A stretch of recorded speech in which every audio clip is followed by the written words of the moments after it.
Okay, next part of the practice test. I do want to start out with going over this note on the test. So I'm going to be giving you a state test example when you're doing your testing, you're taking the test when you guys come back in May.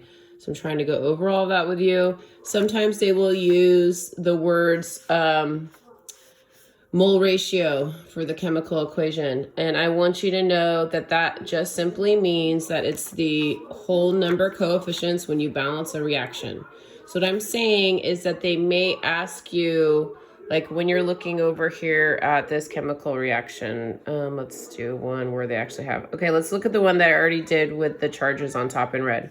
Number 12, barium chloride plus 2 mole of sodium hydroxide will react and form 2 moles of sodium chloride plus 1 mole of barium hydroxide.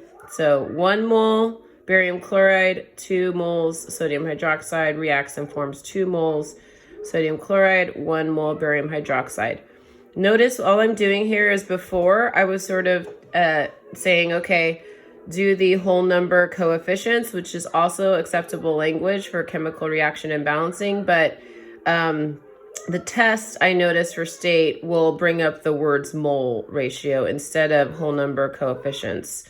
You can say it either way. I just want to make sure you understand they both are accepted.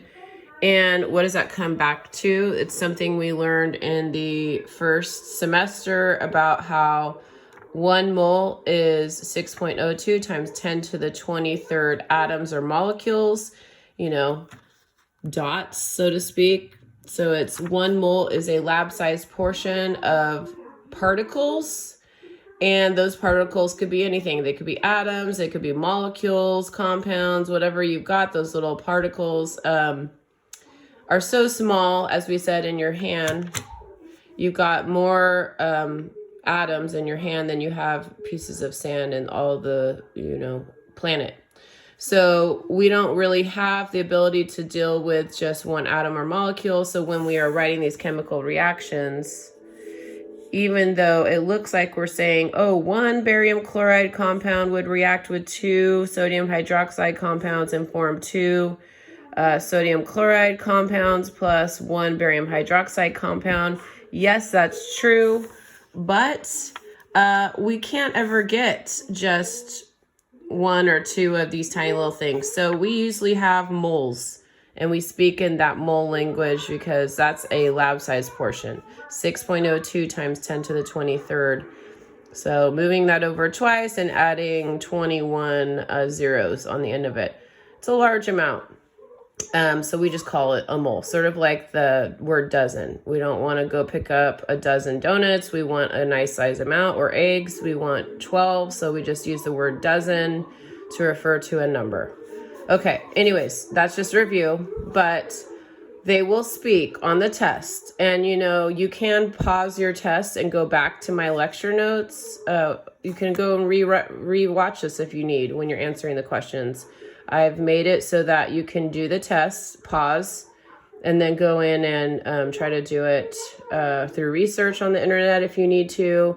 The concept is that I'm really trying to make this open note test so you can actually study a little bit more deeper and understand it to a higher level.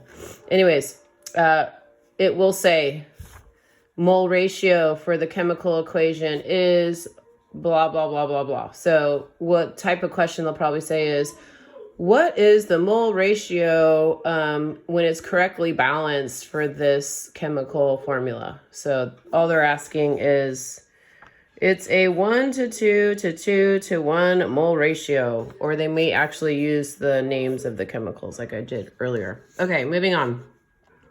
Number 16, explain how the activities series of metals is used to determine whether or not a single replacement reaction will occur.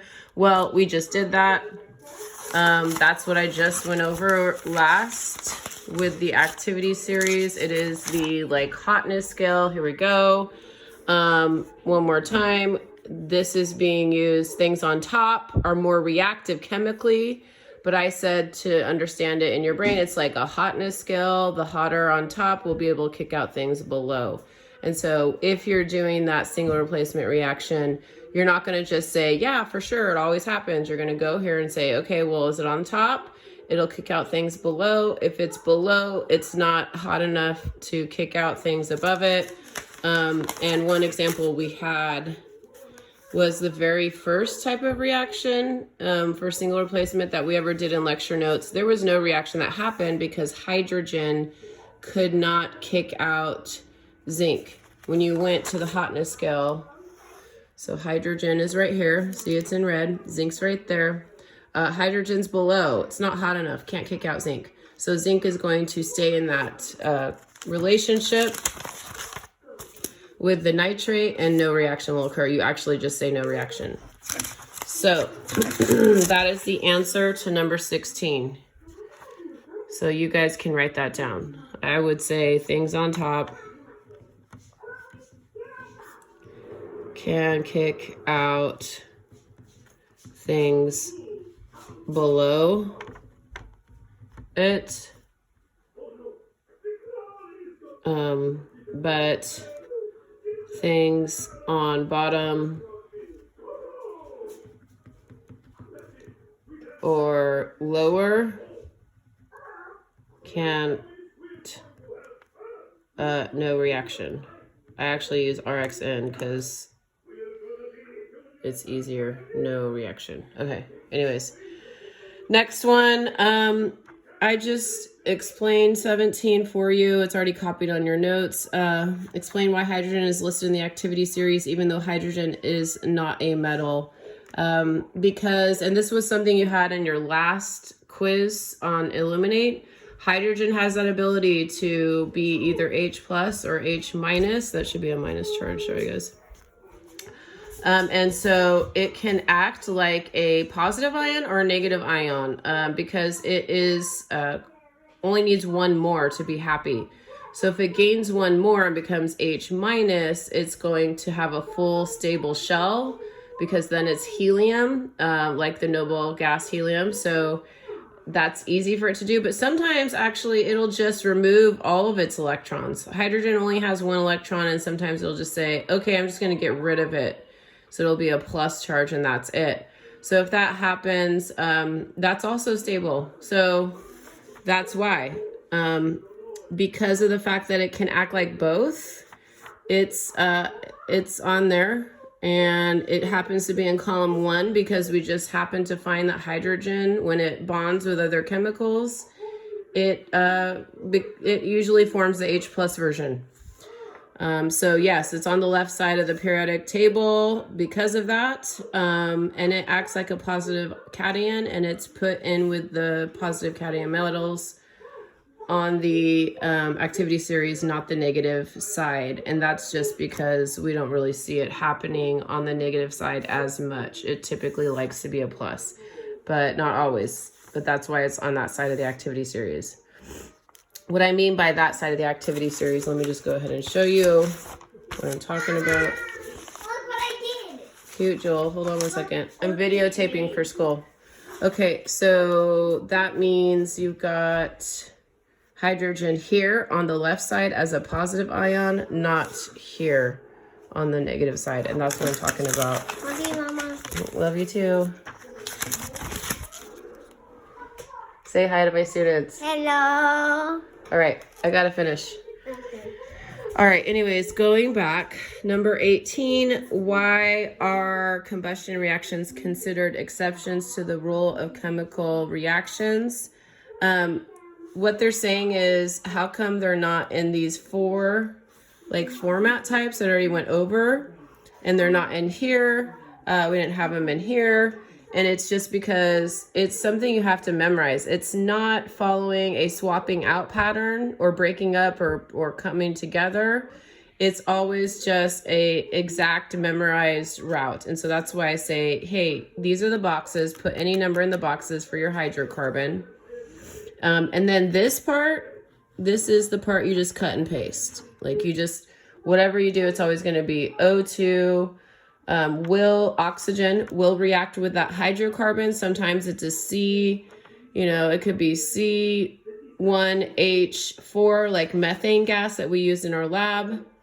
Sometimes it's sugar and a glucose, C6H12O6. Sometimes it's just any number that goes into these boxes.